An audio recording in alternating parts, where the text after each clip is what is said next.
अब उसको लगता है कि शायद ये ज्वेलरी कर्स्ड हो चुकी है। तो वो देखते कि वो एक बेड पे बैठी हुई है, आधी बैठी है और आधा उसके पैर से पूरे बेड पे है और उसका सर कटा हुआ है। तो रूम नंबर 13 कई सारे होटल्स में होता ही नहीं है। तो अब ना मैं आपको एक और स्टोरी बताती हूँ एंड इसको भी ना सुन के समझ नहीं आएगा हुआ क्या एक्चुअली, ठीक है। वहाँ पे कुछ लोगों की मतलब लाशें भी दबी हुई है, उल्टा मुंह करके खड़ी है और हंस रही है।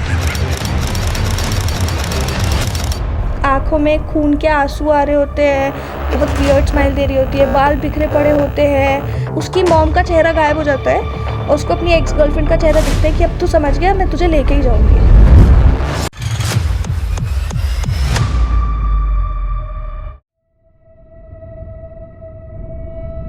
सो hello everyone, welcome back to your channel. Well, आज मैं आपको एक ऐसी लेडी से मिलवाने वाला हूँ जो पैरानॉर्मल एक्टिविटीज़ के ऊपर बात करती हैं। आपने इन्हें कभी ना कभी अपने इंस्टाग्राम फीड पर ज़रूर देखा होगा, कई सारे पॉडकास्ट में भी देखा होगा। वन एंड ओनली मिस मुस्कान खन्ना। मुस्कान, आपका स्वागत है हमारे गो सेल्फ मेड शो पर। कैसे हैं आप?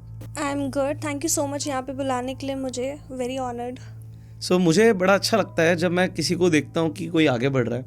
आपका बड़ा इंटरेस्टिंग से पॉडकास्ट हमने कई सारे देखे जहाँ पर आपने गोस्ट के ऊपर बात करी, पैरानॉर्मल एक्टिविटीज़ के ऊपर बात करी एंड कमाल की चीज़ क्या है कि I can see a young lady जो बहुत अच्छी स्टोरी टेलर है।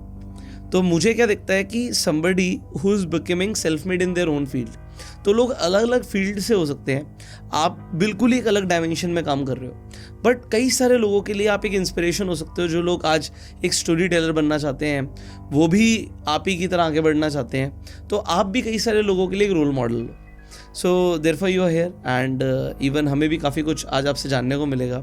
सो ये जो आपने डोमेन चूज़ किया, आपकी स्टोरी क्या है? How did this start? So actually ना काफ़ी इंटरेस्टिंग स्टोरी है। मतलब आई थिंक काफ़ी लोग इसको देख के अपना भी ऐसे चैनल स्टार्ट करेंगे, अपनी जर्नी स्टार्ट करेंगे। सो आई एम एन ऑथर, तो मुझे ना एक किताब पब्लिश करनी थी अपनी, और मेरे को ना बचपन से ही कहानी लिखने का, कहानी सुनाने का बहुत शौक था। तो मैंने ना 1 साल तक एक किताब लिखी, मतलब बहुत मन से, बहुत दिल से, बहुत मेहनत करी उस पर। और फिर मैंने अलग अलग पब्लिशिंग हाउसेस को रीच आउट करना स्टार्ट करा। अब पब्लिशिंग हाउसेस का क्या रहता है, जो काफ़ी फेमस होते हैं वो न्यू ऑथर्स को चांस नहीं देते अनलेस एंड अनटिल आपके पास या तो कुछ ऐसा फेमस हो आप, या तो आपके पास बहुत सारा पैसा हो, या आपके कनेक्शंस ऐसे हो। तो मैं जहाँ भी जा रही थी सबका एक ही फीडबैक था, आपकी किताब अच्छी है, पोटेंशियल है, बिकेगी, पर हम नहीं पब्लिश कर सकते क्योंकि आपका कोई ना तो आप पे ऐसा कोई फाइनेंशियल बैकग्राउंड है कि आप हमें 4-5 लाख दे दो, या ऐसे आपकी कोई फॉलोइंग भी नहीं है। क्योंकि इस टाइम पे इंस्टाग्राम अकाउंट होना, फॉलोअर्स होना is a very huge thing. Right. अगर आपके पास आपका इंस्टा स्ट्रांग है, आपका यूट्यूब स्ट्रांग है, तो आप एक ब्रांड हो खुद में। तो फिर वो भी है ना, तो भी आपको लोग चांसेस दे देते हैं, चाहे वो बिजनेस अपॉर्चुनिटी हो या पब्लिशिंग हाउसेज हो या किसी भी फील्ड में हो।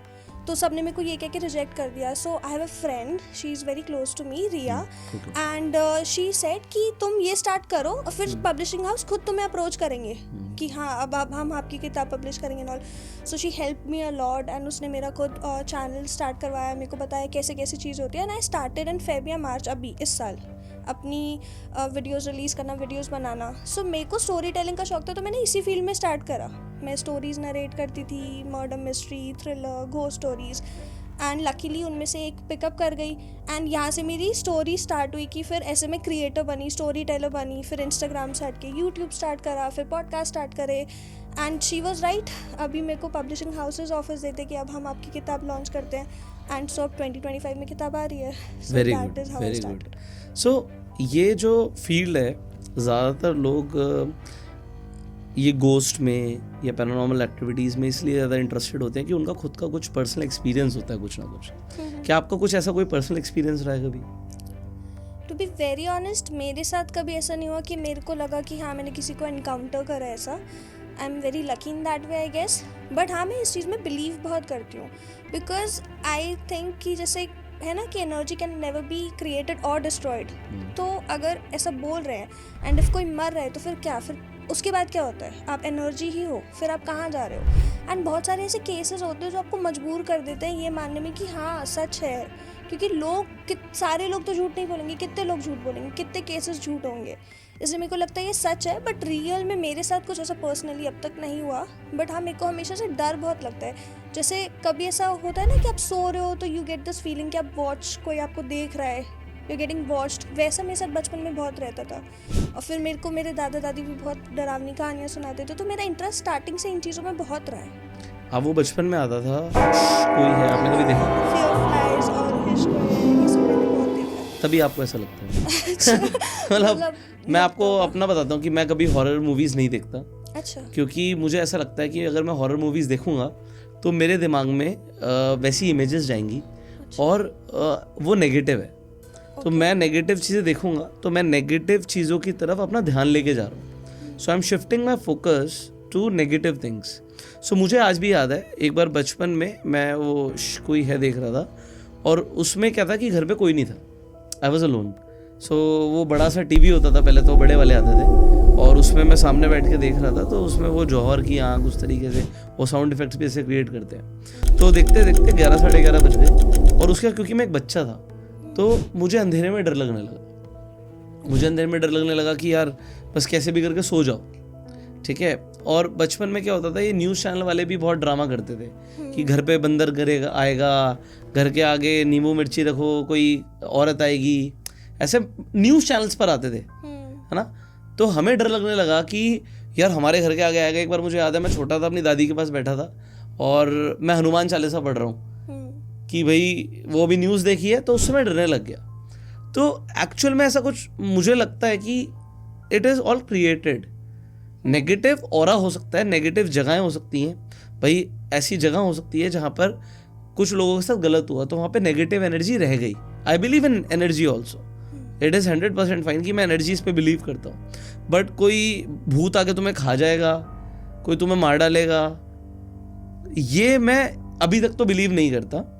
और कई सारे ऐसे इंसिडेंट्स हैं जो लोगों की लाइफ में हुए, आप अपना बताओगे उसके बाद मैं अपना भी एक इंसिडेंट बताऊंगा जिस पे मैं कहीं ना कहीं बिलीव करता हूँ कि लोग आपको वो कहते हैं ना वश में कर सकते हैं, वो होता है। अच्छा, मतलब ब्लैक मैजिक में क्योंकि मैंने एक बचपन में कुछ ऐसा एनकाउंटर किया है, so I can talk about it कि भाई देयर इज समथिंग। ऐसा मैं नहीं बोलूंगा कि नहीं है, बट ऐसा नहीं है कि पेड़ के ऊपर चुड़ैल बैठी हुई है और वो मेरा वेट कर रही है, ठीक है। आई बिलीव कि कुछ नेगेटिव हो सकता है उस पेड़ के या उसके आसपास, there can be something negative. So I can believe in energies. So energy can be negative, but कोई खोपड़ी तुम्हारे पीछे भागेगी ऐसा मैंने कभी सोच नहीं सकता, तो मैंने कभी ऐसा देखा भी नहीं है। So what I have experienced, I can believe in this. But do you have any story जो आप लोगों के साथ शेयर करना चाहते हो? If you have something and at the end I will share mine. Great. तो I will tell you something. जैसे आपने बोला ना बिलीव नहीं करते, तो मतलब मेरे को भी ना अभी भी ऐसा लगता है कि ये सब जो लोग कहानियाँ सुनाते हैं ना कि कोई चुड़ैल दिख गए, उल्टे पैर दिख गए, मैं भी इन सब में बिलीव नहीं करती। बट हाँ, कुछ कुछ चीज़ों में आई थिंक कि वो सच होती है। तो आई विल टेल यू एक कहानी जिसके अंदर साइंस और पैरानॉर्मल दोनों मिक्स हो रहा है। जो लोग बिलीव नहीं करते उनको भी मे बी इसमें फिर थोड़ा लगेगा कि अच्छा ऐसा कुछ होता है। सो यूएस में ना एक्सपेरिमेंट्स काफ़ी होते हैं, मतलब यूएस में क्या हर कंट्री में एक्सपेरिमेंट्स होते रहते हैं। तो यूएस में एक टाइम पे साइंटिस्ट को लगता था कि अगर ह्यूमंस के 5 सेंसेस छीन लिए जाएं, जो हर ह्यूमन पे 5 सेंसेस होते हैं, वो छीन लिए जाए, तो वो या तो गॉड से, या तो किसी एक्सटर्नल पावर से, या तो ऐसे पैरानॉर्मल किसी चीज़ से कम्युनिकेट कर सकते हैं। ओके। हाँ, तो अब ये स्टडी वो करना चाहते थे। अब जाहिर सी बात है कि 5 सेंसेस आपके टच, टेस्ट, साउंड, साइट और स्मेल, तो ये सबके पास होता है। अगर किसी के पास 1 या 2 नहीं होगा तो बाकी 3 होगा। तो अब किसी को भी कन्विंस करना कि हम आपके 5 जो सेंसेस छीन रहे हैं वॉज अ टास्क, क्योंकि कोई भी नहीं मानेगा। आप उसके सारे सेंसेस सब कुछ उससे छीनोगे, कोई नहीं मानेगा। बट ये स्टडी करने के लिए ना वो सब बहुत एक्साइटेड थे, बिकॉज ऐसा कुछ मतलब ऐसा कुछ निकालना, ऐसा कुछ देखना कि आप पैरानॉर्मल किसी चीज़ से या मे बी गॉड से कम्युनिकेट कर सकते हो, इज़ अ ह्यूज थिंग। तो ये उन्होंने क्या सोचा कि हम ऐसे प्रिजनर्स को पकड़ते हैं जिन्हें ऑलरेडी उम्र कैद की सज़ा हो, क्योंकि उनके लिए तो क्या है कि उनका फैमिली बैकग्राउंड जिनका नहीं होगा कोई ढूंढेगा भी नहीं। और जो प्रिजनर्स होते हैं मोस्टली उनके या तो फैमिली बैकग्राउंड इतने नहीं होते या कोई उन पर ध्यान नहीं देता। तो उन्होंने काफ़ी सारे ऐसे जेल वगैरह में जाके ऐसे प्रिजनर्स को ढूंढा जिनका कोई फैमिली बैकग्राउंड ना हो और जो स्टडी के लिए मान जाए, और बदले में उन्होंने ये बोला था कि अगर ये स्टडी सक्सेसफुल होती है तो हम आपको छोड़ देंगे, हम रिलीज़ कर देंगे आपको, आपका जो भी सेंटेंस है वो ख़त्म हो जाएगा। तो उनको एक प्रिजनर ऐसा मिल भी जाता है जो काफ़ी एजड होता है और उसको उम्र कैद की सज़ा होती है। तो उस प्रिजनर ने सोचा कि मुझे तो ऑलरेडी उम्र कैद की सज़ा है, सो मेरे पास there is nothing to lose, और अगर ये सक्सेसफुल होता है तो मेरी बाकी की ज़िंदगी मैं बाहर काट सकता हूँ, जेल से कहीं बाहर जा सकता हूँ। तो वो उस प्रिजनर्स को अपने रिसर्च सेंटर में ले आते, ठीक है।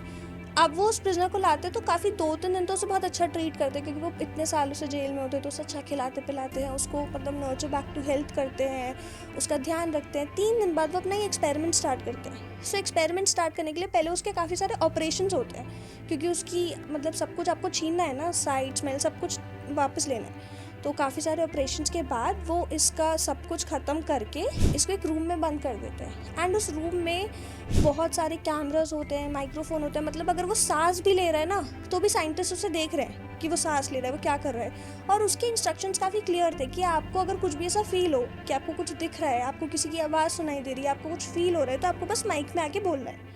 तो ये सब करके उसे काफ़ी लग्जरी बेड दे रखा था, काफ़ी अच्छा रूम दे रखा था, बट वो उस रूम से बाहर नहीं निकल सकता। सो वो 24/7 एक कन्फाइनमेंट में था। अब इस केस के बारे में एक चीज़ जाननी बहुत ज़्यादा इंपॉर्टेंट है कि साइंटिस्ट को ऐसा लगता क्यों था कि अब क्या होता है ना, यूएस में मोस्टली अगर कोई प्रिजन में है और वो बहुत ज़्यादा एक्ट आउट कर रहा है, मतलब काफ़ी डेंजरस है, तो उन्हें सॉलिटरी कन्फाइनमेंट्स में रख देते थे। अब सॉलिटरी कन्फाइनमेंट्स क्या होता है, एक छोटा सा सेल होता है, इस जगह से भी बहुत छोटा सेल होगा, और उसमें एक बेड होता है और उसमें प्रिजनर को रख देते हैं अकेले, और वो प्रिजनर को महीनों तक, हफ्तों तक वहीं रखता है। और ह्यूमंस ना ऐसे डिज़ाइन है कि वो बिना किसी दूसरे ह्यूमन से इंटरेक्ट करे जिंदा नहीं रह सकते, वो पागल हो जाते हैं। क्योंकि अगर आप किसी को देख नहीं रहे, अगर आप किसी से बात नहीं कर रहे, अगर आप बाहर नहीं जा रहे, आपको 24 घंटे एक कमरे में महीनों तक रखा जा रहा है, तो आपकी मेंटल हेल्थ पे कुछ तो असर पड़ेगा। तो जितने भी प्रिजनर्स को रखा गया था ना, सबका ये कहना था कि उन्हें आवाज़ें सुनाई देती थी, उन्हें कोई दिखाई देता था। तो पहले सबको लगता था कि हैलुसिनेशंस है, बट काफ़ी टाइम ऐसा हुआ कि सारे प्रिजनर्स ये कंप्लेन करते थे कि उनको किसी या तो स्पिरिट की या तो गॉड की आवाज़ सुनाई देती है। तो इस बेसिस पे स्टार्ट हुआ था ये एक्सपेरिमेंट, ठीक है। तो इसलिए उस बंदे को भी, उस आदमी को भी, जो प्रिजनर था, उसे एक कमरे में बंद करके रखते थे कि उसे वो सॉलिटरी कन्फाइनमेंट वाली फील आए। अब उसको बंद रखते थे। स्टार्टिंग के 2 दिन कुछ नहीं हुआ, 2-3 दिन वो रिकवर कर रहा था, क्योंकि काफ़ी मेजर ऑपरेशन हुआ था जहाँ पे उसका साइट वगैरह सब कुछ छीन लिया था। तो और ये भी उन्होंने मतलब नर्व्स को डैमेज करके करा था। 2-3 दिन बाद जब वो हील हुआ, उसको फिर उसने स्टार्ट करा बताना कि मेरे को ना नाइटमेयर्स आ रहे हैं। स्टार्टिंग काफ़ी नॉर्मल हुई, स्टार्टिंग में उसे सिर्फ नाइटमेयर्स आते थे जहाँ पे उसको लगता था कि उसके रूम में कोई है, बट साइंटिस्ट उसे बार बार बोलते थे कि नहीं, कोई भी रूम में नहीं है, तुम अकेले हो। और क्योंकि वो साइंटिस्ट से बात कर सकता था बट उसे सुनाई तो नहीं देता था, तो उसे पता तो चल नहीं रहा है क्या हो रहा है, बट फिर भी साइंटिस्ट उसे जवाब देते थे कि कोई नहीं है। और बार बार वो यही कंप्लेन करता था, रूम में कोई है। फिर धीरे धीरे उसको नाइटमेयर्स के बाद क्या हुआ, उसे नींद आना बंद हो गई, वो सो नहीं पा रहा था, क्योंकि वो इतना डिस्टर्ब हो गया था कि नाइटमेयर्स आ रहे हैं, मुझे कुछ सुनाई दे रहा है, मुझे कुछ दिखाई दे रहा है, बट ये सब पॉसिबल ही नहीं है, उसकी कोई ऐसी सेंसेस है ही नहीं। तो साइंटिस्ट को लगा शायद ये काम करने लगा है, जो हमारा एक्सपेरिमेंट है ना, अब इसे हैलुसिनेशन होने लग गए, क्योंकि अब आप अपने थॉट्स के साथ हो सिर्फ, है ना। बट अगर आपको उसमें किसी और की आवाज़ सुनाई दे रही है और अगर आपको कोई दिखाई दे रहा है, तो या तो ये कोई मेंटल प्रॉब्लम है या तो एक्सपेरिमेंट सक्सेसफुल हो रहा है। तो ये सब स्टार्ट हो गया। 4-5 दिन ऐसे ही जाते रहे, वो बहुत कंप्लेन करने लगा। 5 दिन बाद वो बहुत वियर्ड एक्ट करने लग गया। अब उसे कुछ दिख नहीं रहा, फिर भी वो एक वॉल के आगे खड़ा है और बातें करे जा रहा है, जैसे कोई है, बोले जा रहा है और अजीब अजीब चीज़ें चैंट कर रहा है, जैसे कोई मंत्रा हो, उसे चैंट कर रहा है, कुछ बोले जा रहा है, हंस रहा है, कभी रो रहा है, कभी खुद को हार्म कर रहा है। बहुत बार उसने ऐसा करा कि अपना ही सर दीवार पे मारने लग गया हंसते हंसते, क्योंकि वो इतना पागल हो गया था, या जो भी एक्सपेरिमेंट काम कर रहा था। तो वो ना साइंटिस्ट से एक ही बात बोलता था, ये एक्सपेरिमेंट बंद कर दो, हम सबको कुछ बुरा हो जाएगा, ये एक्सपेरिमेंट बंद कर दो। पर कोई इसकी बात को सीरियसली नहीं लेता था। जब बहुत दिन हो गए तो उसने ना कुछ साइंटिस्ट की फैमिली से रिलेटेड ऐसी बात बताई जो उसे पता ही नहीं हो सकती थी, कि ये तुम्हारे घर पे उस डेट पे मरा था, वो तुम्हारे घर पे आज भी है, तुम सब बर्बाद हो जाओगे। तो ये देख के कुछ साइंटिस्ट बहुत डर गए कि इसको कैसे पता, क्योंकि ये तो काफ़ी सालों से जेल में था, इसके कोई सोर्सेज नहीं थे, तो इम्पॉसिबल था पता होना। तो जब साइंटिस्ट डरे तो उनमें से काफ़ियों ने बैकआउट कर लिया, पर काफ़ियों को लगा क्योंकि इसे ऐसे सीक्रेट्स पता है, यानी ये वर्क कर रहा है, कि अब जो हमारा एक्सपेरिमेंट था वर्क कर रहा है, इससे कोई तो बात करके ये सब बता रहा है। तो काफ़ी साइंटिस्ट उसमें से बैकआउट करके कुछ रह गए, उन्होंने सोचा कि हम इसे एंड तक लेके जाएंगे, तो वो ना उसे इंजेक्ट करने लग गए ऐसे ड्रग से कि उसे नींद ही ना आए, क्योंकि अगर वो सो जाएगा तो वो बात नहीं कर पाएगा, वो बता नहीं पाएगा उसे क्या एक्सपीरियंस हो रहा है। तो वो उसको ऐसे ड्रग्स से इंजेक्ट करने लगा और वो उनसे भीख मांगता था कि मुझे सोने दो, मेरे को ऐसे ड्रग्स दो कि मैं 24 घंटे सोता रहूँ, कि मैं नहीं कर सकता, मैं आउट लेना चाहता हूँ, मुझे वापस जेल भेज दो या मेरे से इससे कुछ बुरा कर दो, पर ये मत करो। पर वो नहीं मानते थे। तो अब साइंटिस्ट उसे सोने नहीं दे रहे, कुछ नहीं करने दे रहे, और उसकी हालत बिगड़ती जा रही है। अब उसने खुद को फिजिकली हार्म करना बंद कर दिया है, क्योंकि साइंटिस्ट उसे बांध के भी रखते थे, क्योंकि पहले वो अपना सर दे देता था, कहीं हाथ मारा था, कहीं कुछ, तो उसे बांध के रखते थे। फिर भी उसकी बॉडी पे ना बहुत वियर्ड निशान आने लग रहे थे, वो भी जो अनएक्सप्लेनेबल हो, कभी किसी के खरोचने के, कभी किसी के बहुत टाइट हाथ पकड़ लो तो आपके हाथ पे ऐसे निशान बन जाते ना, वैसा। तो ये सब देखिए साइंटिस्ट को लग रहा था अब कुछ तो बात है, हम थोड़ा और इस चीज़ को एक्सप्लोर करेंगे। एक दिन वो बहुत ज़ोर ज़ोर से हंसने लग गया कि अब तुम सब मरोगे, अब तुम सब मरोगे। तो ये देख के ना एक साइंटिस्ट अंदर चला जाता है, उससे बात करने की कोशिश करता है, उसे टच करने की कोशिश करता है, पर क्योंकि उसको कुछ सुनाई नहीं दे सकता, उसे कुछ फील नहीं हो रहा, वो अपनी एक अलग सी ट्रांस में एक दुनिया में चला चुका है। तो इसमें अब उसे ये पता चल जाता है कि साइंटिस्ट के पास आ गया है। अब वो उससे बोल रहा है कि मुझसे बात करो, मैं तुम्हें, ठीक है, मैं तुम्हें दवाई दूंगा, बताओ क्या फील हो रहा है। तो वो बस एक चीज़ बोलता है कि मेरे को जो तुम गॉड से कम्युनिकेशन करवाना चाहते थे ना, वो सक्सेसफुल हो गया है, and I have spoken to God, and God ने हमें अबैंडन कर दिया और अब हम सब मरेंगे। ये कहते ही वो वहीं पे ऑन द स्पॉट मर जाता है। साइंटिस्ट या वो पेशेंट वहीं पे मर जाता है, और साइंटिस्ट फिर सैडली ये पूरा एक्सपेरिमेंट बंद कर देते हैं। बट ये स्टोरी होती है। अब इसके अंदर बहुत ज़्यादा ये भी है कि शायद दिमागी कोई दिक्कत हो, मे बी वो जो ड्रग्स उसको दे रहे थे या जो सॉलिटरी कन्फाइनमेंट के जो बैड इफेक्ट्स है वो है।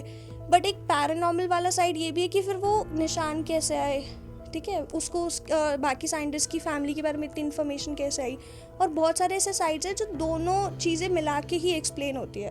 तो ऐसी स्टोरी सुन के, ऐसे केसेस देख के मुझे लगता है कि हाँ, अगर science. But what happened to the scientist letter?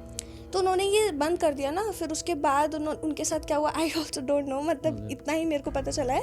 But जो इसके अंदर केस था वो तो मेरे को लगता है कि पैरानॉर्मल भी थोड़ा कुछ तो होगा ही, बिकॉज ऑफ द स्टोरी जो उसने साइंटिस्ट को लेके बताई, एंड बाकी जितने भी उस पर मार्क्स वगैरह है उसको लेके। बट हाँ, दिस शोज़ कि मे बी कुछ ऐसा है, एग्जिस्ट करता है। अब नॉट सेइंग कि ऐसा कुछ है कि आपको दिखेगा एकदम क्लियर। जैसे अभी कुछ दिन पहले मैंने एक पैरानॉर्मल एक्सपर्ट को भी पॉडकास्ट पे बुलाया था, तो उन्होंने भी बोला था जितने भी लोग ये क्लेम करते हैं ना, या हमें दिख रहा है, वो भागते हुए आ रहा है, या जो एकदम ऐसी बात की मैं उड़ा दिया उसने मुझे, या कुछ लोग बोलते हैं ना कि वो हवा में उड़ने लगे, ये बहुत अनबिलीवेबल बात है।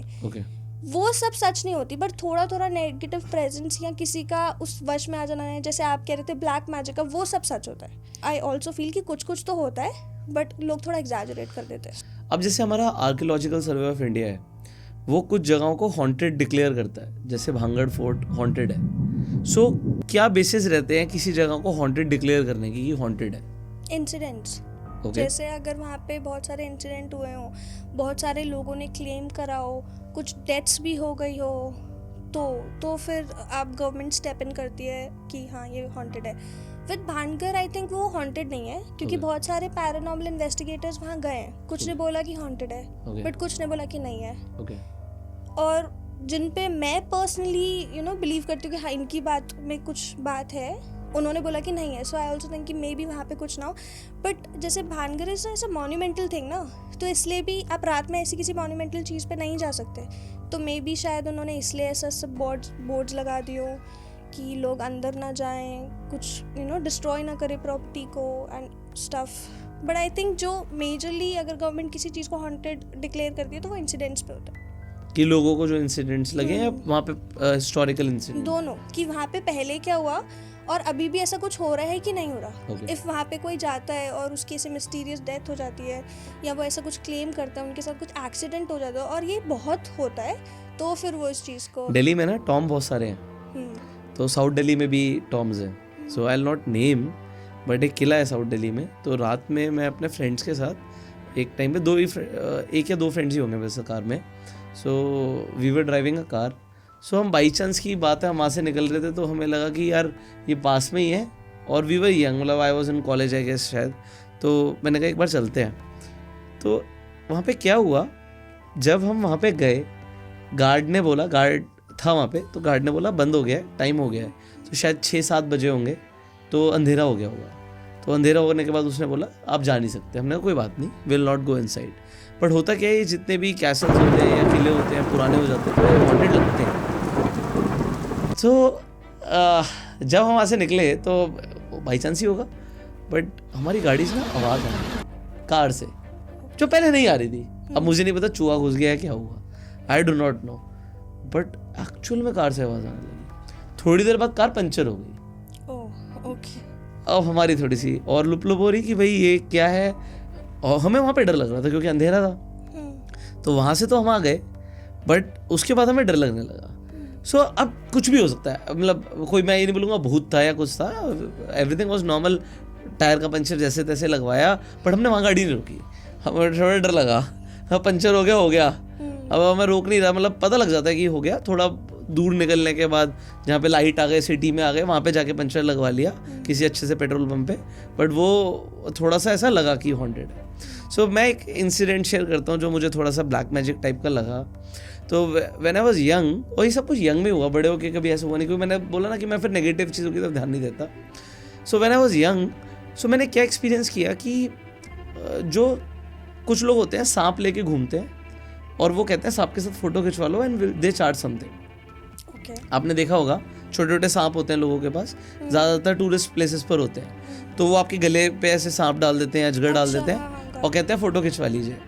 तो आई थिंक वी वर इन नैनीताल, मैं फैमिली के साथ था, तो वहाँ पर मेरे फादर ने उससे सपेरे से पूछा कि भाई क्या चार्ज करेगा, तो उसने कुछ ज़्यादा चार्ज बोला होगा, तो पापा ने मना कर दिया। इतने में उसने कहा, जैसे मैं बच्चा था तो उसने कहा कि कोई बात नहीं, उसने मेरे गर्दन पे सांप रख दिया। अच्छा। हाँ, मुझे भी थोड़ा सा फैसिनेशन हो रहा था कि अच्छा सांप को टच करेंगे, तो मैंने उसे ऐसे लिया तो टच कर रहा था। बेसिकली वो ऐसा बोलते हैं कि ये पॉइजनस नहीं होता, तो ऐसे रख लिया। सो इसमें सेकेंड्स ही लगे होंगे, बट हुआ क्या, जब मैं वो कह रहा कि मम्मी पापा तो चले गए, अब जैसे ही मैंने दूसरी साइड देखी, मम्मी पापा कम से कम 200 मीटर आगे निकल गए हैं। 200 मीटर्स, मतलब आप ये मान के चलो कि मुझे बस दिख रहे हैं कि इतनी दूर जा चुके हैं। अब मुझे भाग के जाना उनके पास, मतलब ऐसा कैसे हो सकता है कि पापा मुझे छोड़ गए, भाई बच्चे को थोड़ी कोई छोड़ता है। तो मैं काफ़ी छोटा ही था, अब एग्जैक्ट एज याद नहीं है मुझे, बट कुड भी मैं 12 साल का हूँगा या 13 से 14 साल का हूँगा, 14 से तो ऊपर नहीं होऊंगा। तो मैं एकदम से सोचता हूँ मम्मी पापा के पास पहुँचना है, तो मैं उसे बोलता हूँ कि ये हटाना है। अब मैं क्या देखता हूँ कि सब कुछ स्लो मोशन हो गया है, everything is in slow motion right now. With in a second मैं देखता हूँ मैं सांप उठा नहीं पा रहा हूँ, हटा नहीं पा रहा हूँ, मतलब पकड़ लिया है, I can feel the snake, but मैं उसे हटा नहीं पा रहा हूँ, मतलब ऐसे कि जाम हो गया सब कुछ। मैं जैसे तैसे उसे स्लो मोशन में उसका सांप देता हूँ, स्लो मोशन में, एंड फिर मैं भागने की कोशिश करता हूँ मम्मी पापा के पास। तो मैं भागने की कोशिश कर रहा हूँ, बट मैं स्लो मोशन में चल रहा हूँ और मैं पापा को बोल रहा हूँ पापा, तो ऐसे आवाज आ रही है और मैं बोल भी नहीं पा रहा हूँ मतलब ऐसा लग रहा है जैसे कि मतलब हो गया, जकड़ गया मैं यहाँ पे टाइम में। सो एफर्ट लगाने के बाद जैसे मैं यहाँ से थोड़ा सा 5 मीटर्स तक निकलता हूँ स्लो मोशन में, फिर एकदम से क्लिक, मतलब सब कुछ नॉर्मल, और मैं भागता हुआ जाता हूँ, पापा मुझे छोड़ा है। पापा तू कहाँ था, मतलब वो भी भूल गए। अच्छा, कि आप उनके साथ हो? हाँ, कि मैं उनके साथ हूँ, वो मुझे भूल आए हैं, उनको भी याद नहीं कि तू कहाँ था। तो कुछ ऐसा लगा कि जैसे उन्होंने उसे वश में कर लिया और मैं तो गया। सांप नहीं है जो बंदा सांप के कुछ भी, क्योंकि मेरे को उसका चेहरा भी याद नहीं है। अच्छा। हाँ, मतलब अब तो बहुत साल हो गए, बट मैंने बस यही लाइफ में बस दैट्स द ओनली इंसिडेंट जो मैं बोलूँगा कि मुझे लगा कि कुछ तो उसने किया था। थोड़ा अनएक्सप्लेनेबल है, मैं कुछ नहीं कह सकता, क्योंकि और हो सकता है मैं बच्चा हूँ, अब मैं बड़ा होकर उसे रिकॉल कर रहा हूँ, तो हो सकता है मैं कुछ ज़्यादा बोल रहा हूँ, एग्जैजरेट कर रहा हूँ आज की डेट में, could be, but this is the only incident I felt in my life जो मुझे लगा कि this is something I can not explain why this happened and there was something. तो वो कुछ तो जादू कुछ होता है कि मतलब they can do something like this, मुझे ऐसा लगता है कि कुछ तो किया। मतलब आप ब्लैक मैजिक में यकीन करते हो, but not in paranormal full on की? नहीं, मुझे नेगेटिव, देखो होता क्या है, हम कई बार जैसे हम ना किसी प्रॉपर्टी में जाते हैं, आप किसी के घर पे जाते हो, सो either you feel good positive और यू फील नेगेटिव। आप कई बार ऐसा होता है, जैसे I am into real estate, ठीक है, तो मैं कुछ घर परचेज करता हूँ, तो अगर मैंने कोई प्रॉपर्टी परचेज करी, तो जब मैं प्रॉपर्टी में घुसता हूँ, so I sense, I myself sense, बस सेंस मैं अब उसमें वास्तु नहीं बोल रहा, वास्तु तो हम बाद में कराते हैं, वो मैं उस पर बिलीव करता हूँ, एनर्जीज में बिलीव करता हूँ। तो vastu is a good thing कि आपको वास्तु करेक्ट कराना चाहिए, बट पॉइंट है हमें फील हो जाता है कि इट इज फीलिंग पॉजिटिव और नेगेटिव। आप कभी जाते हो किसी अच्छी बड़ी जगह पर, आपको बड़ा अच्छा फील होता है, बट आप जब थोड़े ऐसी जगह पे जाते हो यहाँ पे कमरे छोटे छोटे हैं या थोड़ी सी बेसमेंट टाइप की जगह है, तो आपको थोड़ा सा नेगेटिव फील होता है। वो उसमें मैं बिलीव करता हूँ there can be positive energy, negative energy, और ऐसी जगह पर जहाँ पे लोगों के साथ कुछ गलत हुआ है तो वहाँ पर वो एनर्जी हो सकती है, वहीं पे रह जाती है। हाँ, मतलब उनकी चीखें होंगी, लोग मरे हैं, कुछ ऐसा है, मतलब तो एक एक्सपीरियंस रह जाता है, वो नेगेटिव हो सकता है। क्योंकि होता क्या है कि मैं इस पे बिलीव करता हूँ, क्योंकि I am a science student, तो मैं बिलीव करता हूँ। So everything is energy and energy travels in frequency and vibrations. तो होता क्या है कि एक वाइब्रेशन तो निकली ना उन लोगों की, अब वो वाइब्रेशन, उन दीवारें भी जो है वो भी एक एनर्जी है, बस उसकी जो फ्लो ऑफ एनर्जी है, उसकी वाइब्रेशंस है, वो अलग है। जब हम साइंस में भी पढ़ते हैं तो हम मॉलिक्यूल्स को स्टडी करते हैं, एटम्स को स्टडी करते हैं, तो हम देखते हैं कि एक एटम का, प्रोटॉन्स का, सबका एक स्ट्रक्चर होता है, इलेक्ट्रॉन्स, ये सब हम पढ़ते हैं ना, तो वो भी एनर्जी है एक तरीके की ना। तो वो एनर्जी उसमें ट्रांसफर हो चुकी है, उस जगह पर ट्रांसफर हुई है, वो वाइब्रेशंस गई हैं, तो वो वाइब्रेशंस आज भी स्टोर्ड है। So somebody can feel that vibrations even after so many years.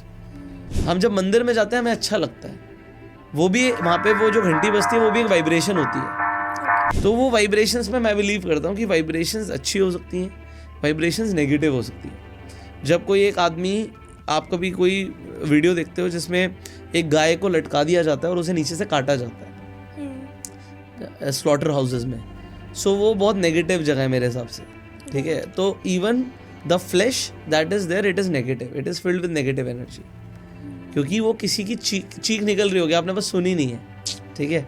तो वो मैं नेगेटिव एनर्जी पे बिलीव करता हूँ, इट इज़ नेगेटिव।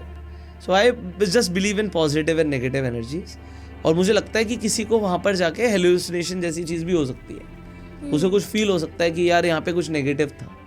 अब उसके आगे अभी मेरी सोच बहुत लिमिटेड है, या मेरी समझ बहुत लिमिटेड है कि मैं उससे आगे का समझ नहीं पाया हूँ, that is it. Even there are so many things science can not explain, right.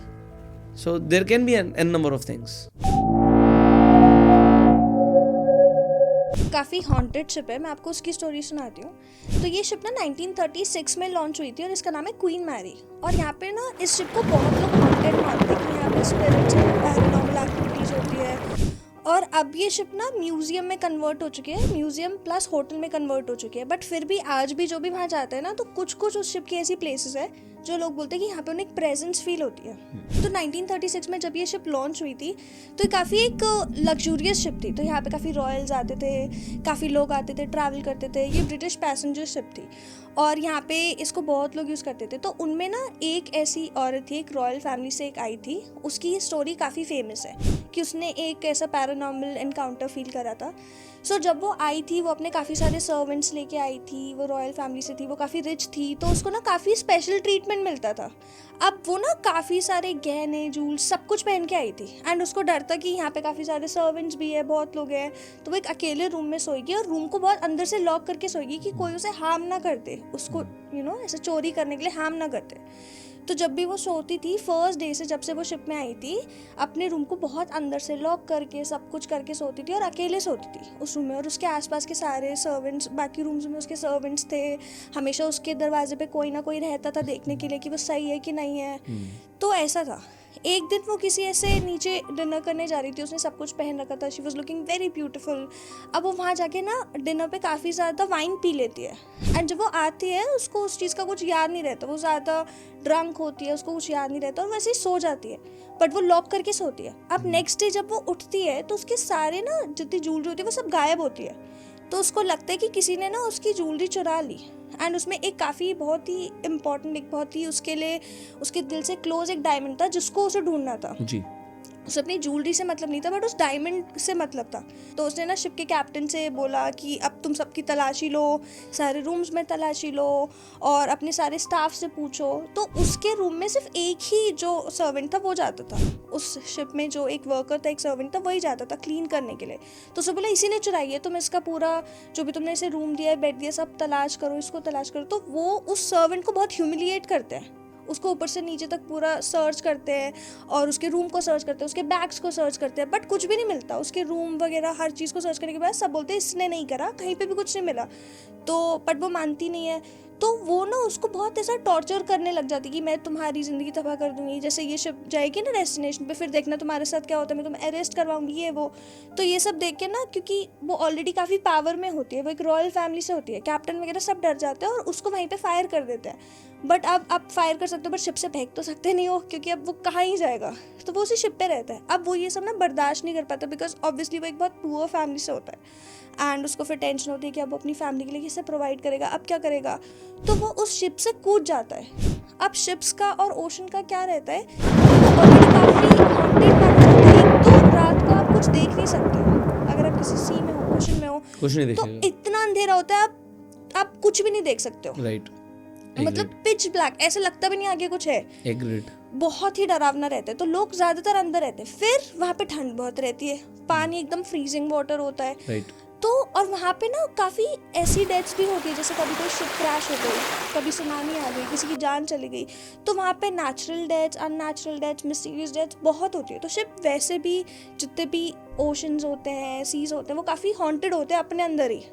तो अब ऐसी जगह पे कोई सुसाइड कर ले, वो भी इतना ह्यूमिलिएट होकर इतने एंगर के साथ सुसाइड करे, तो अगेन एक थोड़ा डरावना ही चीज़ है। जैसे ही वो सर्वेंट सुसाइड करता है, पानी में कूद जाता है, तो ऑब्वियसली उसकी बहुत पेनफुल डेथ हुई होगी, क्योंकि आप ऐसा किसी ऊंचाई से इतने ठंडे पानी में जाओगे, इट्स वेरी पेनफुल, राइट।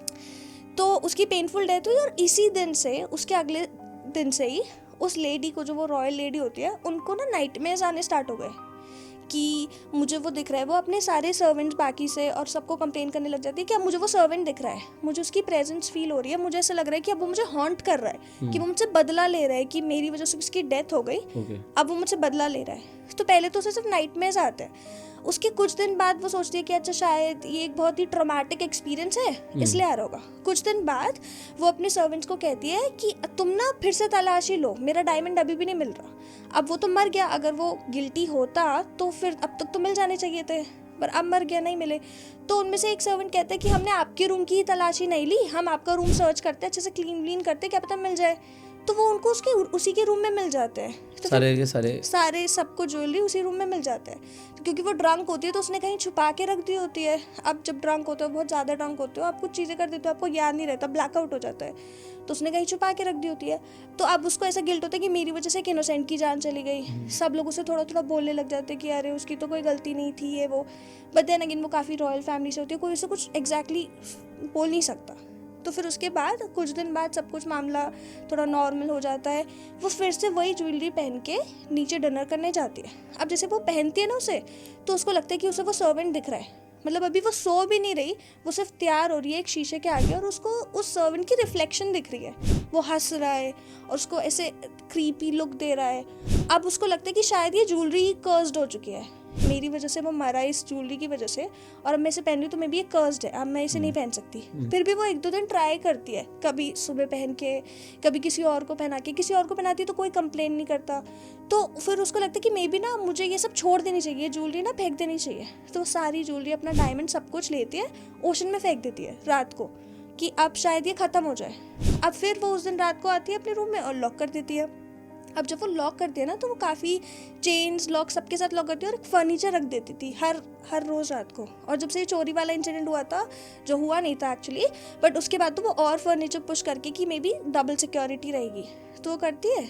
अब जैसे वो रूम में जाती है, सोती है, तो उसके रूम से ना चिल्लाने की आवाज़ें आने लग जाती है, और जब वो चिल्लाती है तो उसके सर्वेंट्स रूम के बाहर आते हैं, सब गेट तोड़ने की कोशिश कर रहे होते हैं, बट काफ़ी मुश्किल प्रोसेस है, एक तो लॉक है, फिर ऊपर से फर्नीचर है, तो कोई खोल नहीं पा रहा होता।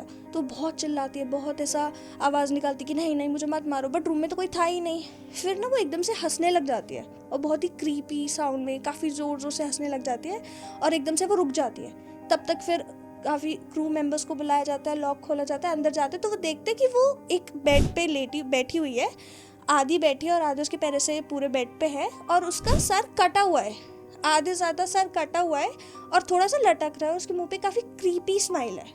अब सब सोचते हैं कि शायद इसने सुसाइड कर ली, शायद इसने खुद की जान ले ली, बिकॉज मे बी इसको गिल्ट हो रहा होगा, या इसको ये शायद पागल हो गई, इसको ऐसा लग रहा होगा कि वो भूत इसे हॉन्ट कर रहा है। बट उस पूरे रूम में कुछ भी ऐसा ऑब्जेक्ट नहीं मिलता जिससे वो अपना सर काट सके या खुद को इतना डैमेज कर सके। तो उसके बाद से लेके आज तक उस रूम में ऐसा माना जाता है कि अभी भी उसकी प्रेजेंस है और लोग उस लेडी की जो हंसने की आवाज़ें, रोने की आवाज़ें सब सुन सकते हैं। और अभी भी जैसे अब वो होटल बन चुका है, फिर भी उस रूम में जाना किसी को अलाउड नहीं है। रूम नंबर 13 तो नहीं है? नहीं, उस रूम में जाना किसी को अलाउड नहीं है। और वो रूम एक बहुत ही मतलब रिस्ट्रिक्टेड एरिया कर दिया उस पूरी जगह को। और वहाँ के क्रू मेंबर्स भी वहाँ साफ करने भी नहीं जाते कि अब जाएंगे तो हमें भी फील होगा। और सब बोलते हैं कि वहाँ पे बहुत नेगेटिव प्रेजेंस है और सबको ऐसी आवाज़ें सुनाई देती है, तो मे बी वहाँ पे कुछ हॉन्टेड हो, ऐसा सबका मानना है। सो बेसिकली मैंने 13 क्यों बोला, कई सारे ऐसे डिस्कवरी वगैरह पे भी प्रोग्राम्स आते रहते हैं जिसमें वो दिखाते हैं कि गोस्ट हंटर टाइप के प्रोग्राम्स होते हैं। तो रूम नंबर 13 कई सारे होटल्स में होता ही नहीं है। और फ्लाइट्स में भी कई सारी ऐसी फ्लाइट्स हैं जिसमें रो 13 नहीं होती है। वो 13 को अच्छा नंबर नहीं मानते तो 13 नहीं रखते। 13 थोड़ा अनलकी माना जाता है। पता नहीं, मेरे को तो अच्छा लगता है। I also don't know, but लोग कहते हैं कि 13 नंबर ना अनलकी होता है। काफ़ी बिल्डिंग्स भी आपको ऐसी मिलेगी जहाँ पे ना तो टावर 13 होगा ना तो फ्लोर 13 होगा। 12, 14 यस, लिफ्ट में भी नहीं होगा कई बार। राइट। बट पता नहीं, लोग मानते हैं, दे बिलीव।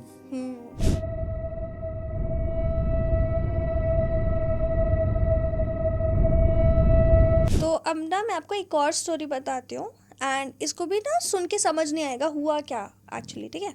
तो एक गांव था, उस गांव में ना एक कुआं था और उस गांव के लोग मानते थे कि आप उस कुएं में सिक्का डाल के कुछ भी मांगोगे वो पूरा हो जाएगा। पर फिर भी कोई उससे कुछ मांगता नहीं था। इसके पीछे रीज़न ये था कि आज तक जिसने भी उस कुएं में सिक्का डाल के इच्छा मांगी वो मर गया। क्योंकि मतलब एक ऐसा लेजेंड था कि अगर आपकी इच्छा में लालच हुआ ना तो आप मर जाओगे। लालच इन द सेंस कि अब कोई विश मांगेगा तो क्या मांगेगा, मेरे पे पैसा आ जाए तो लालच है, ग्रीड है। कि मेरे को मेरा प्यार मिल जाए फिर लालच है, कि मैं फेमस हो जाऊँ फिर से लालच। मतलब कोई भी कोई इच्छा मांगते हैं ना तो उसके पीछे लालच ही होता है कहीं ना कहीं, अगर आप उसे बहुत डीपली देखोगे तो कोई मांगते ही नहीं था क्योंकि सबको लगता था कि हम मांगेंगे फिर लालच अगर हुआ तो हम मर जाएंगे। तो उस कुएं में ना बहुत सारी ऐसी स्टोरीज भी थी, 4-5 लोगों ने ट्राई करा, सबकी मौत हो गई। तो वहाँ पे ना जो गांव वाले थे उन्होंने बड़े बड़े बोर्ड्स लिख दिए कि यहाँ मत आना, इससे दूर रहना। और वो जो कुआं था ना वो भी गांव के बहुत कोने में था, तो काफ़ी सेक्लूडेड एरिया था, कोई नहीं जाता था वहाँ पे। कुछ लोगों की मतलब लाशें भी दबी हुई थी, तो वहाँ पे जाना वैसे ही सबको काफ़ी डरावने लगता था। तो एक दिन क्या हुआ, उस गांव में अपने रिलेटिव से मिलने राजीव नाम का एक लड़का आता है। और जैसे ही राजीव आता है उसको ना, क्योंकि ये गांव का बहुत हॉट टॉपिक होता है, तो बच्चों से अपने रिश्तेदारों से ये सब पता चलता है कि ऐसा ऐसा कुआं है और अगर वहाँ पे कोई इच्छा मांगोगे पूरी हो जाएगी। तो राजीव इन सब चीज़ में बिलीव नहीं करता था, उसको लगता था नहीं होता, फालतू बात है, हो सकता है किसी को हार्ट अटैक आया हो सकता है किसी की नेचुरल डेथ हो, नहीं मरा होगा। पर अब जब वो इस बारे में और सुनता है, गांव वालों से बात करते हैं, अपने रिलेटिव से बात करते हैं, तो सब एक ही चीज़ बोलते हैं, वहाँ गलती से भी मत जाइयो, तू मर जाएगा, तेरे साथ कुछ बुरा हो जाएगा, मत जाइयो मत जाइयो। तो राजीव बहुत ज़्यादा क्यूरियस हो जाता है। अब क्योंकि राजीव ना शहर में रहता था तो उसके अंदर वो वाला एक क्यूरियोसिटी था कि अच्छा ऐसे क्यों कहते, मैं तो ट्राई करूँगा, मैं नहीं मानता इन सब चीज़ों में। तो सब उसे मना करते, वो कहते मैं तो जाऊँगा। और वो ढूंढ के उस कुएं के आगे चला जाता है। बट वो कुएं की जो वाइब होती है ना, वहाँ का जो ऑरा होता है इतना नेगेटिव होता है कि वो भी डर जाता है। वहाँ पे गांव वालों ने एक छोटा सा टेम्पल बना रखा होता है, हर जगह बोर्ड्स होते हैं, बहुत ज़्यादा वियर्ड एटमॉस्फेयर होता है। वहाँ जाते ही पूरी वाइब बदल जाती है। तो उसको लगता है कि नहीं, मुझे ऐसा नहीं करना चाहिए। फिर ना वो घर वापस आ जाता है, वापस अपने गांव में। और वो 1-2 दिन सोचता है कि मैं ऐसा क्या मांग सकता हूँ जिसमें लालच ना हो। तो वो 2-3 दिन बाद सोच के ना एक बहुत इंटरेस्टिंग विश निकालता है। वो जाता है कुएं पे दोबारा 2 दिन बाद, सिक्का डालता है और ये मांगता है कि आज तक मेरे लिए किसी और ने कोई इच्छा मांगी हो जो अच्छी हो, वो सब सच हो जाए। तो इसके अंदर लालच भी नहीं है क्योंकि वो तो दूसरों की विश ग्रांट कर रहा है ना, तो ये तो काफ़ी सेल्फलेस हो गया। और इसके अंदर उसको लगा कि मेरे साथ तो कुछ बुरा हो ही नहीं सकता। अब ये इच्छा मांग के वो वापस आ जाता है और उसके साथ कुछ अच्छा नहीं होता। वो 2-3 दिन और गांव में रहता है और उसको कुछ ऐसा चेंज फील नहीं होता। अब वो सोचता है कि ठीक है, काफ़ी कितना विजिट करूँगा, मैं घर चले जाता हूँ। वो घर चले जाता है। अब जैसे वो घर जाता है ना, उसके साथ वियर्ड चीज़ें होने लग जाती है। पहले तो उसे नाइटमेयर्स आते हैं और उसे नाइटमेयर्स भी ना अपनी एक्स गर्लफ्रेंड के आते हैं। कोई ऐसा भूत वूत नहीं दिखता, आत्मा नहीं दिखती, अपनी एक्स गर्लफ्रेंड दिखती है। और उसकी एक्स गर्लफ्रेंड भी कैसे दिखती है कि वो एक कोने में उल्टा मुंह करके खड़ी है और हंस रही है, उसके बाल नीचे है, वो हंसे जा रही है, वो हंसे जा रही है। और मतलब धीरे धीरे ना ये नाइटमेयर्स और ग्राफिक और डरावने होते रहते हैं। पहले उसको ये लगता है, फिर धीरे धीरे क्या होता है कि उसकी वो एक्स गर्लफ्रेंड उसके और पास आ जाती है, और पास आ जाती है। हर दिन के साथ उसका नाइटमेयर और डरावना होता जाता है। पहले उसे रात में दिखता है नाइटमेयर्स में, फिर अब कुछ दिनों बाद वो उसे रियल में दिखने लग जाता है कि वो काम कर रहा है, वो अपने घर पे जगा हुआ है, फिर भी उसे अपनी एक्स खड़ी दिख रही है, कि वहाँ पे वो उल्टा मुँह करके खड़ी है और वो कुछ कुछ बोल रही है। अब उसको ना जब ये सब ज़्यादा होने लग जाता है तो वो इस बारे में बहुत सोचता है कि मुझे ऐसा क्यों दिख रहा है, क्यों दिख रहा है। पर फिर भी उसको लगता है कि शायद कुछ तो मतलब मैंने कुएं में डाला था उस वजह से तो होगा नहीं, कुछ और बात है, इग्नोर कर दो।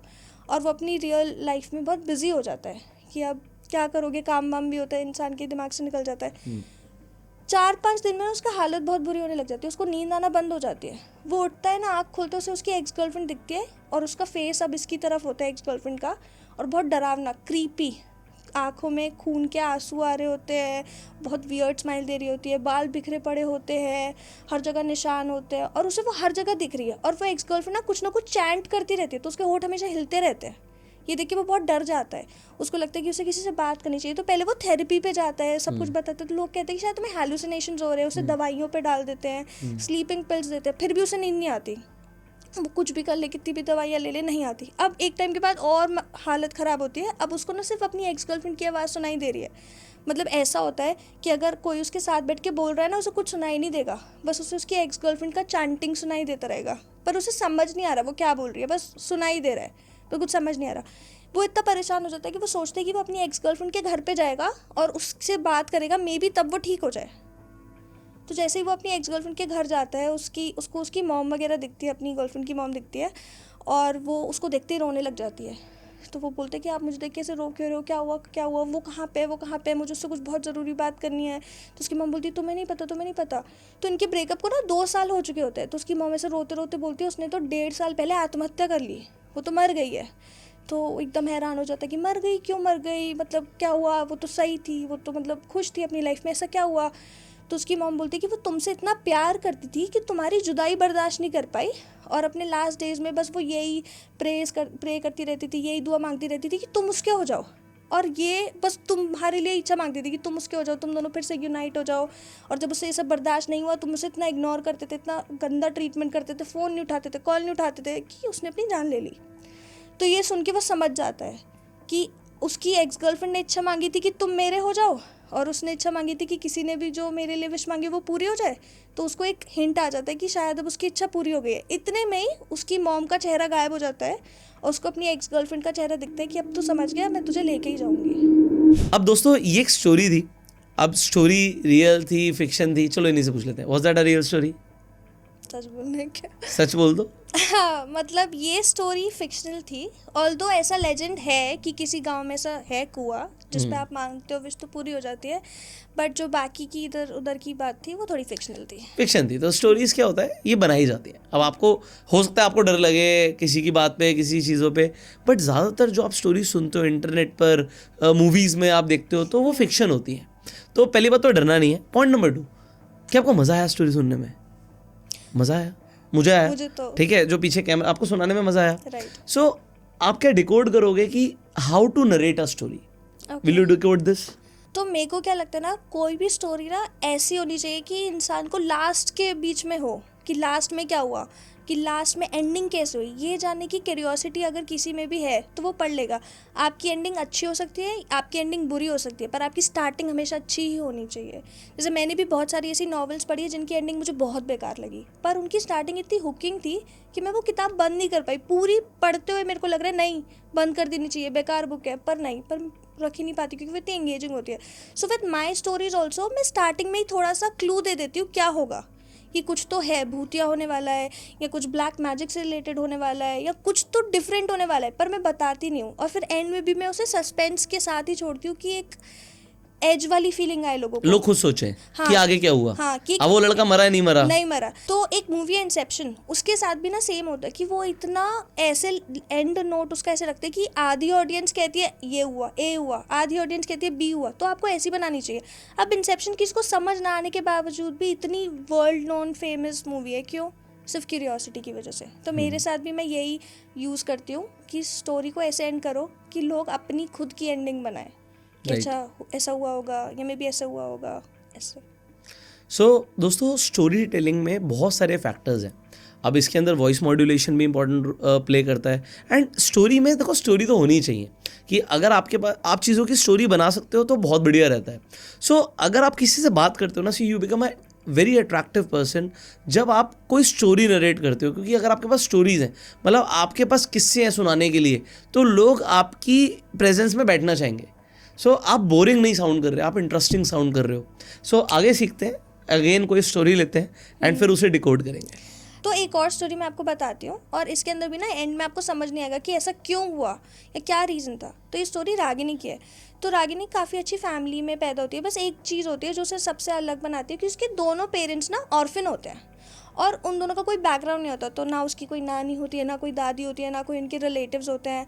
बट वो खुद ही काफ़ी एक हैप्पी फैमिली होते हैं, फाइनेंशियली भी काफ़ी वेल कर रहे होते हैं। तो वो काफ़ी घूमते हैं फिरते सब करते हैं। तो रागिनी की 3 बड़ी बहनें होती है और पेरेंट्स होते हैं।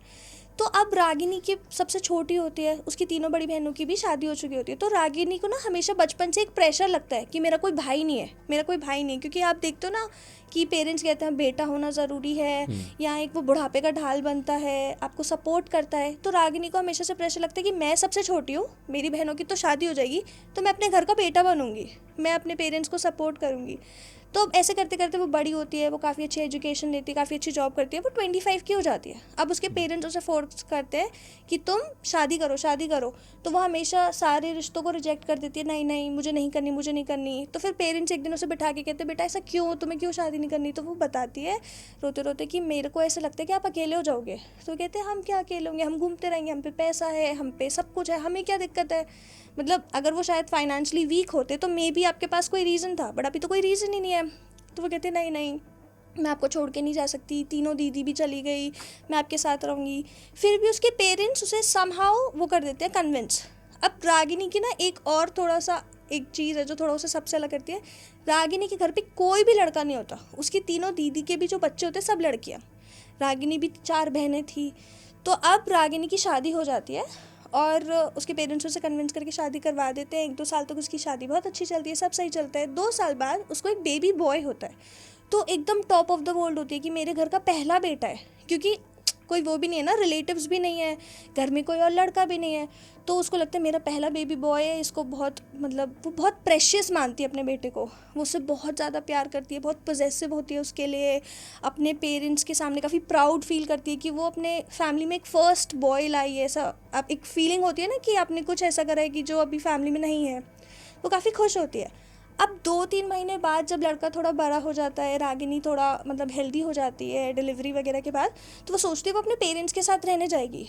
तो वो अपने घर आती है तो जो रागिनी के पेरेंट्स होते हैं उसके बेटे से बहुत प्यार करते हैं, उसे बहुत सर पे चढ़ा के रखते हैं, पूरे दिन उसके साथ खेलते रहते हैं, उसकी केयर करते हैं। एक दिन क्या होता है, रागिनी सोती है तो उसे अपने बेटे की रोने की आवाज़ सुनाई देती है। तो वो उठ के देखती है कि वो क्रिब में नहीं है, उसे क्रिब में सुला दी थी तो वो क्रिब में नहीं है, वो इधर उधर देखती नहीं है। तो उसको रियलाइज़ होता है कि शायद उसके मम्मी पापा रागिनी के पेरेंट्स उसे अपने कमरे में ले गए हैं सो दैट रागिनी की नींद डिस्टर्ब ना हो। तो वो जाती है अपने पेरेंट्स के रूम में। अब जैसे ही वो पेरेंट्स का गेट खोलती है ना, तो रोने की आवाज़ बढ़ जाती है और वो एकदम शॉक हो जाती है कि ये क्या हो रहा है। क्योंकि उसके पेरेंट्स का रूम जैसा नेचुरली लगता है वैसा बिल्कुल नहीं होता। उसके पेरेंट्स के रूम में फुल अंधेरा होता है। उसके पेरेंट्स एक सर्कल बना के बहुत सारी कैंडल्स जला के रागिनी के बेटे को बीच में ऐसे ज़मीन पे रखे हुए होते हैं और उसकी मॉम कुछ चैंट कर रही होती है। और उसके डैड रागिनी को देखते ही उसके पास भागते हुए आते हैं और उसको पकड़ लेते हैं कि रागिनी कुछ कर ना पाए। रागिनी को समझ ही नहीं आता कि ये क्या हुआ, ये क्या हुआ, क्योंकि बहुत वियर्ड माहौल होता है। उसकी मॉम के हाथ में भी एक ऐसा मतलब एक डॉल टाइप्स कुछ होता है और उसके हाथ वो पिन्स डाल रही होती है उस डॉल में, ऐसे हर जगह पे पिन पोक कर रही होती है। जैसे ही वो ऐसे करती है और चैंट करती है, उसका बेटा और रोने लग जाता है और ज़ोर ज़ोर से रोता है। उसके बेटे के निशान दिखने लग जाते हैं। तो रागिनी नोटिस करती है उसके बेटे के शरीर पे हर जगह निशान है और खून आ रहा है। तो वो समझ नहीं पाती कि उसके पेरेंट्स ऐसा क्यों कर रहे हैं, ये फर्स्ट बॉय है, उनका नाती है, ऐसा क्यों ही करेंगे। वो समझ नहीं पाती। वो एकदम 2 मिनट के लिए अपने सारे सेंसेस भूल जाती है और एकदम होता है ना आप एकदम खड़े हो जाते हो, आप रिएक्ट करना नहीं जानते, वैसे हो जाती है। और जैसे ही उसको होश आता है वो अपने पापा को धक्का देने की कोशिश करते हैं, पर उसके डैड भी इतने स्ट्रांग होते हैं वो उसे हिला ही नहीं पाती उन्हें। वो एकदम पकड़ते हैं, सब करते हैं, और उसके डैड बस उससे एक चीज़ बोलते हैं कि तुम्हें क्या लगता है हमारे यहाँ कोई बेटा क्यों नहीं है। अब दोस्तों आप सोच रहे होगे थोड़ा सा और चलना चाहिए था, ये थोड़ी स्टोरी और क्यों कंटिन्यू नहीं हुई। बेसिकली ये स्टोरी बनाई इसी तरीके से गई है that you want to know more. So story telling में ये कई सारे फैक्टर्स हैं। दूसरी चीज़, जब ये स्टोरी नरेट करी थी मुस्कान, तो आपके ना दिमाग में वो सारे विजुअल्स बन रहे थे कि वो कैंडल्स रखी हुई हैं, अंधेरा है, बच्चा बीच में है, सर्कल है। ये जो एक एक वर्ड बोला जा रहा है, इससे फॉर्मेशंस हो रही हैं, चीज़ों की फॉर्मेशंस हो रही हैं। तो आपका दिमाग विजुअली हर एक चीज़ को इमेजिन कर पा रहा है। अगर आप ऐसा करा पाते हो, you are an excellent story teller like Muskan is. So देखो, ये जो पॉडकास्ट है ना, इसे देखने के बाद आपको कोई कोर्स करने की ज़रूरत नहीं है। आपको समझ आ रहा है कि just she is an ordinary girl but telling extra ordinary stories, क्योंकि स्टोरी टेलिंग एक आर्ट है और इसे मास्टर किया जाता है। क्या आप पहले दिन ऐसी स्टोरी सुना पाते थे? नहीं, सो पहले तो मैं स्टोरी सुनाते सुनाते भी इतना घबरा जाती थी। इवन नाउ कभी कभी ऐसा होता है कि मैं कभी कुछ भी नरेट करती हूँ ना, तो मेरे को लगता है क्या मैं अच्छा नरेट करूँ क्या नहीं। बट देन आपको कॉन्फिडेंस होना बहुत ज़रूरी है, आपको आपकी स्टोरी पे यकीन होना चाहिए। तो मेरे को मेरी स्टोरीज़ पे यकीन है कि हाँ अच्छी है। मे बी एक दो लोगों को अच्छी ना लगे, मे बी एक दो लोग कहे कि अरे नहीं ऐसा तो कुछ नहीं होता, बट बाकियों को अच्छी लगेगी। कॉन्फिडेंस होना चाहिए। एंड हाँ, मतलब बस नरेशन में ऐसा आपकी पावर होना चाहिए कि आप लोगों को विजुअलाइज करवा पाओ, क्योंकि मूवीज़ के साथ क्या होता है, आपको सब सुनाई दे रहा है, आपको दिखाई दे रहा है, तो वो कलर्स से, सेटिंग से, उस रूम के एंगल्स क्या बना रहे हैं वो कैमरा से, बहुत चीज़ों का इस्तेमाल करते हैं आपको डराने के लिए। पर जब आप बस बोल रहे हो या जब आप पढ़ रहे हो, तो उससे किसी को डराना इज़ वेरी वेरी हार्ड। तो आपको हर चीज़ एक्सप्लेन करनी पड़ती है कि वो दीवार में ऐसा ऐसा रंग था, वो बच्चा वहाँ खड़ा था, उसने मुंह उधर करा था, उसकी क्रीपी स्माइल थी। तो ये सब छोटी छोटी information I guess is very important. So I hope आप लोगों को काफ़ी मज़ा आ रहा होगा। वेल, मेरा मन तो बहुत है कि ये पॉडकास्ट हम आगे कंटिन्यू करें। एक लास्ट स्टोरी लेते हैं और उसके बाद हम इस पॉडकास्ट को रोकेंगे। So I think you want to know more stories, because ये स्टोरीज अच्छी लगती है सुनने में। बट मैं अगेन आपको बोलूँगा, आर्ट को पकड़ना है। स्टोरी ज़रूरी नहीं कि आपको ये भूतिया स्टोरीज बनानी है। मुस्कान का ये डोमेन है, बट बात है आर्ट ऑफ स्टोरी टेलिंग। एक लास्ट स्टोरी लेते हैं आज की। तो जो ये मैं आपको नेक्स्ट स्टोरी सुनाने वाली हूँ ना, इसमें सस्पेंस वाला कुछ नहीं है, बट फिर भी लोगों को ये बहुत पसंद आती है बिकॉज ये एकदम सच है और ये इतनी अनएक्सप्लेनेबल है, इतना ज़्यादा ऐसी बात है जिस पे आपको यकीन नहीं होगा, कि यही आपको क्यूरियोसिटी बनाती है कि ऐसा अच्छा ऐसा हो ही नहीं सकता। सो अर्ली 13th सेंचुरी में किंगडम ऑफ बोहेमिया होता था और वहाँ पे ना एक बहुत बड़ी मॉनेस्ट्री थी। तो वहाँ पे एक मॉन्क था हर्मन नाम का, और उनको एक दिन उनसे ना काफ़ी मॉनेस्ट्री के काफ़ी सारे रूल्स ब्रेक हो गए। और क्योंकि वो मॉनेस्ट्री बहुत पुराने टाइम की है और उसमें काफ़ी स्ट्रिक्ट रूल्स होते थे, एंड देन हम मॉन्क्स की बात कर रहे हैं जो अपने असूलों के लिए जाने जाते हैं, अपने डिसिप्लिन के लिए जाने जाते हैं। तो जो मॉन्क था हर्मन, उनसे जब वो रूल्स ब्रेक होते हैं तो उनको मौत की सज़ा दे देते हैं। और ऐसी नहीं कोई नॉर्मल मौत की सज़ा, उनको ऐसी सज़ा देते हैं कि दीवारों में चुनवा दिए जाएंगे जब वो ज़िंदा होंगे। तो ये काफ़ी पेनफुल वे है। तो वो जो हर्मन होते हैं वो काफ़ी अपनी जान की भीख मांगते हैं, मॉनेस्ट्री के हेड से कहते हैं कि नहीं मुझे एक चांस दे दो, मैं कुछ भी करूँगा, तुम्हारी हर बात मानूंगा, बस मुझे जीने दो, मुझे एक और चांस दे दो। तो अब मॉनेस्ट्री के हेड उन्हें एक चांस भी नहीं दे सकते, बट क्योंकि वो मॉन्क है तो वो मतलब एक दया भावना से उनको एक ऐसी शर्त रखते हैं जो उन्हें पता होता है हरमन पूरी नहीं कर पाएगा। वो हरमन से कहते हैं कि अगर तुमने एक रात में कोई एक ऐसी किताब लिख दी जिसके अंदर दुनिया का पूरा सच हो, दुनिया की पूरी नॉलेज हो, हर चीज़ की नॉलेज हो, तो हम आपको जीने देंगे, हम आपको दूसरा मौका दे देंगे। अब हरमन इतना डेस्परेट होता है अपनी जान बचाने के लिए कि वो ये शर्त कबूल कर लेता है। उसको लगता है कि अभी तो कुछ भी मिल जाए, वो ये ना कि डूबते को तिनके का सहारा, तो वो उसके साथ होता है और वो शर्त एक्सेप्ट कर लेते हैं कि हाँ मैं ऐसी किताब लिख के दिखाऊंगा। तो क्या होता है कि हरमन को एक सेल में बांध के रख दिया जाता है। बांध के क्या मतलब, एक सेल में डाल दिया जाता है और उसको वो सारा इक्विपमेंट सब देके कि अब तुम किताब लिखो, और अब पूरी रात उसे कोई डिस्टर्ब नहीं करेगा। सुबह आके मॉन्क के जो हेड होते हैं, जो मॉनेस्ट्री के हेड होते हैं, वो चेक करेंगे। तो अब हरमन किताब लिखना स्टार्ट करता है और वो कुछ ही पन्नों में समझ जाता है कि उसकी बस की बात नहीं है, कि वो ऐसी किताब लिख ही नहीं सकता है। क्योंकि ऐसा तो है नहीं कि 5-10 पन्नों की बात है, 300-400 पेजेस, मे बी उससे ज़्यादा पेजेस, कैसे ही कोई लिखेगा। तो वो क्या करता है, अब उसको लगता है कि मुझे तो एक जो गॉड का रास्ता होता है, एक जो उसने जो प्लेज ली थी, एक सही रास्ता था, वो छोड़ ही चुका है। अब वो भगवान से तो मदद मांग ही नहीं सकता। तो वो क्या करता है कि वो शैतान को बुलाता है। वो रातों रात एक ऐसा रिचुअल करता है और बोलता है कि सेटन उसके पास आए। उस रिचुअल से वो जो भी वो चैंट करता है, वो सेटन को बुलाता है और कहता है कि तुम मेरे बदले ये किताब लिखो। तो सेटन कहता है मैं लिख दूंगा, पर इसके बदले में मुझे तुम्हारी सोल चाहिए। तो अब उसके पास कोई और नहीं होता, कोई और तरीका नहीं होता। अगर वो सेटन की बात नहीं मानेगा तो सुबह वैसे मर जाएगा, और अगर मान लेगा तो अब ऐसे मर जाएगा। तो उसको लगता है ये ज़्यादा बेस्ट है, मैं ये कर लेता हूँ, वो फिर से ये डील एक्सेप्ट कर लेता है। तो रातों रात सेटन उसके बदले में एक किताब लिखते हैं, और ये कोई ऑर्डिनरी किताब नहीं है। ये किताब गधे और गाय के बच्चों के स्किन से बनी है। जो पेजेस है ना वो नॉर्मल पेजेस नहीं है।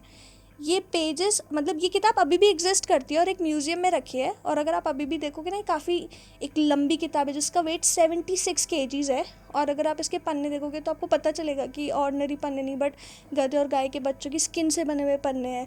और ये पूरी किताब लैटिन में लिखी गई है। और ये पूरी किताब पे ना इतनी रिसर्चेज हुई है कि कोई भी अभी तक एक्सप्लेन नहीं कर पाया। तो coming back to the story, वो शैतान पूरी वो किताब लिख देता है एक रात में। अब नेक्स्ट डे जब उधर जो मॉनेस्ट्री के हेड होते हैं वो आके देखते हैं, तो देखते हैं कि हरमन मरा हुआ है और उसके आगे किताब रखी हुई है जो ये होती है। इस किताब को द डेविल्स बाइबल या कोडेक्स गीगास भी कहते हैं।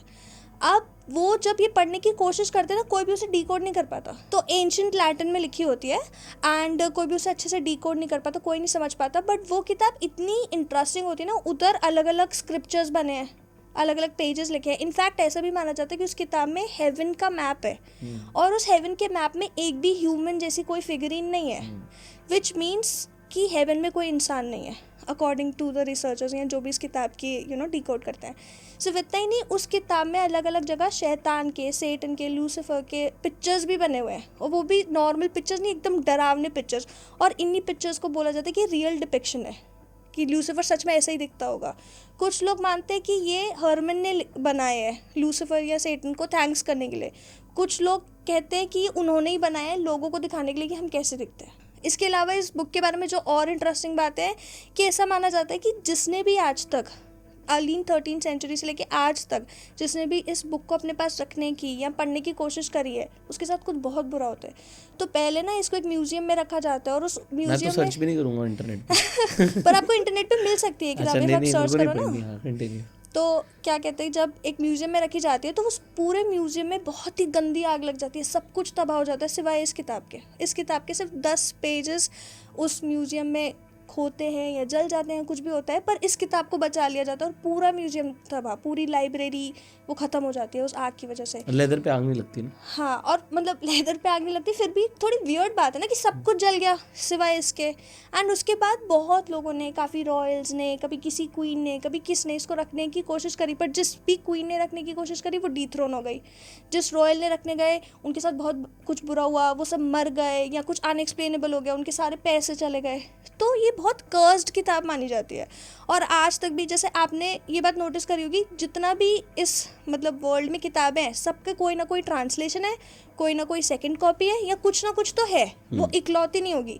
बट कोडेक्स गीगा एक ऐसी किताब है जिसकी आज तक किसी ने ट्रांसलेशन बनाने की कोशिश नहीं करी, किसी ने इसे कॉपी करने की कोशिश नहीं करी, इनफैक्ट कोई इसे पढ़ना भी नहीं चाहता, क्योंकि इसकी इतनी सारी स्टोरीज़ है कि ये डरावनी है, ये कर्स्ड है, कि कोई रिस्क ही नहीं लेना चाहता। और फुल बैग्ड स्टोरीज़ है कि सबके पास प्रूफ है कि अच्छा इस दिन इसके साथ ये बुरा हुआ। Will you try? नेवर। मैं क्यों ट्राई करूँगी?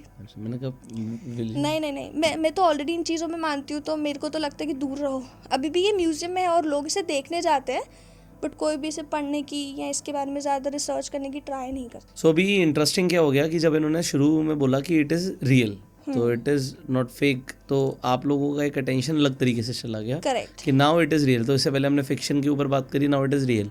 सो स्टोरीज़ जब आप नरेट करने वाले होते हो तो उससे पहले आप उसकी इंपॉर्टेंस बना सकते हो कि what is the importance of the story.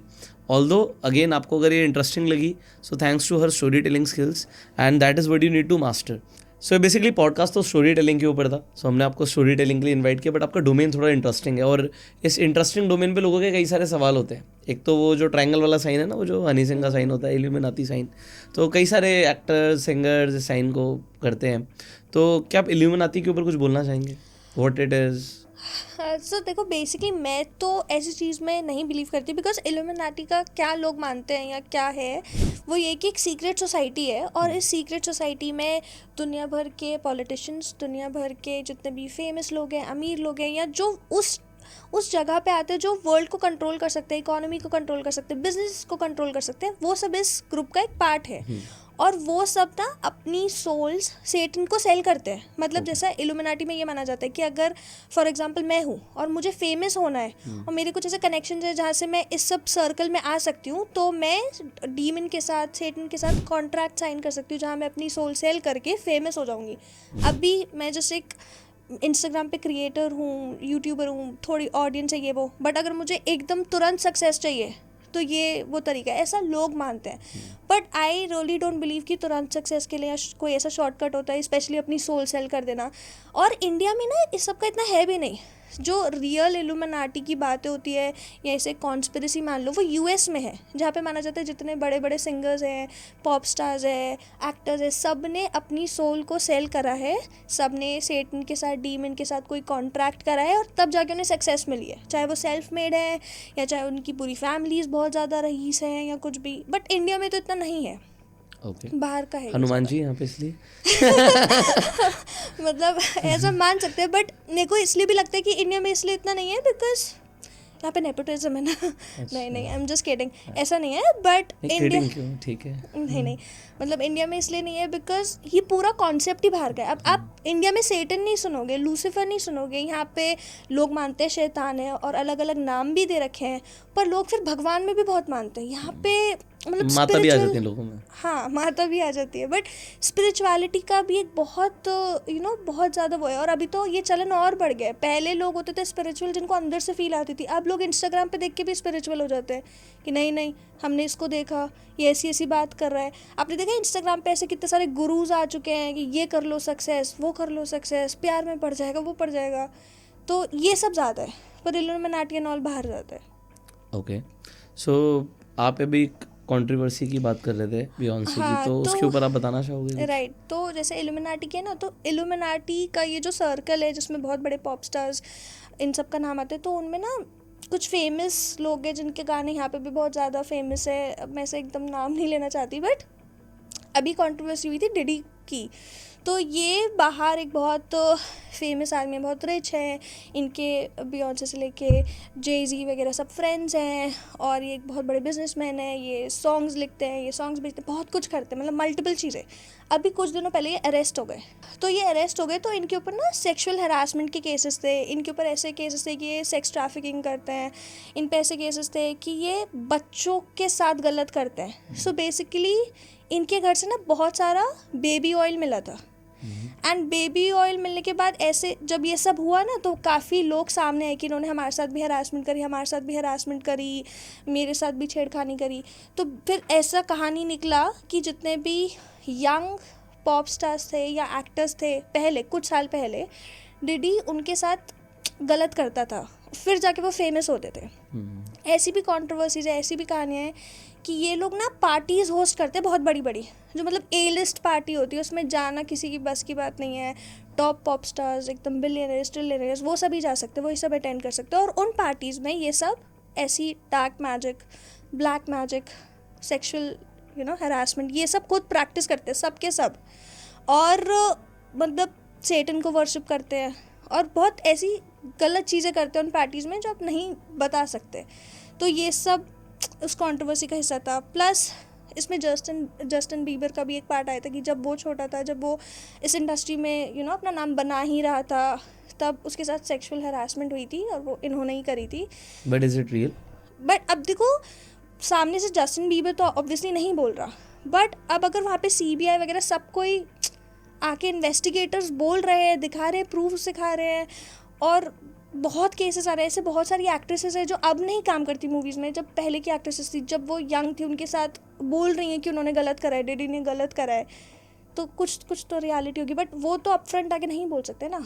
ऐसा भी माना जाता है कि सारे चाइल्ड एक्टर्स के साथ गलत हुआ है, एंड प्लस उनसे फोर्स करा जाता था ऐसे सैटानिक रिचुअल्स में पार्ट लेने का, कि जहाँ पे मतलब एक रिचुअल मैंने पढ़ा था, आई एम नॉट श्योर कितना सच है कि नहीं, उस रिचुअल में था कि आप लोगों को ना मतलब आई एम नॉट श्योर कि ये सच है कि नहीं, बट उस रिचुअल में ये था कि जितने भी रिच लोग हैं उस पार्टी को अटेंड कर रहे हैं एज अ गेस्ट, वो एक डिनर टेबल के आसपास बैठेंगे और वो किसी को भी किडनैप करके या जहाँ से भी उन्हें कोई बच्चा मिला होगा जो शायद पुअर होगा, कोई लड़की मिली होगी या कोई बहुत छोटा बच्चा होगा, वो डिनर टेबल के बीच में होता है एंड ये सब सेटानिक रिचुअल्स कर रहे हैं और खाना खा रहे हैं और वो बच्चा वहाँ पे टॉर्चर हो रहा है, उसकी बहुत पेनफुल डेथ हो रही है और ये सब मतलब उस चीज़ पे हंस रहे हैं, मज़े ले रहे हैं, मतलब दे आर वेरी क्रूअल। ऐसे according to these conspiracy theories I am not sure, because personally ऐसे बहुत सारे आर्टिस्ट हैं जो मुझे भी बहुत पसंद हैं,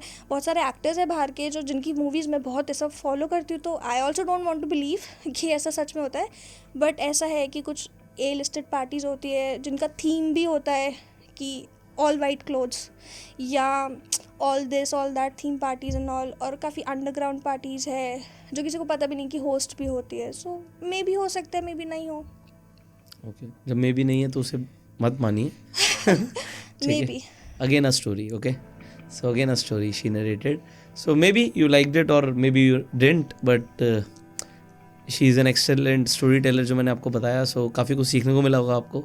सो do subscribe, see you in the next video, till the time you go self made, enjoy.